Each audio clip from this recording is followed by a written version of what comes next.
A plus B squared equals 25 and quantity A minus B squared equals 45, then A squared plus B squared equals.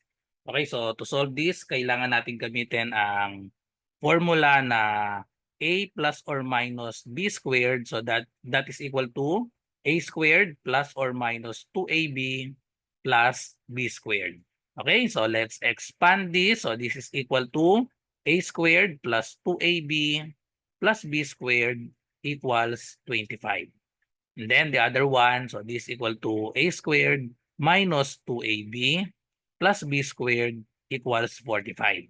So now, let's add the two equations. So we can cancel 2AB and minus 2AB. So A squared plus A squared, so that is 2A squared plus B squared plus B squared. So we have 2B squared equals 25 plus 45. So this will be equal to 70. So divide both sides by 2. So therefore, so cancel the 2. So we have A squared plus B squared is equal to 70 divided by 2 is 35.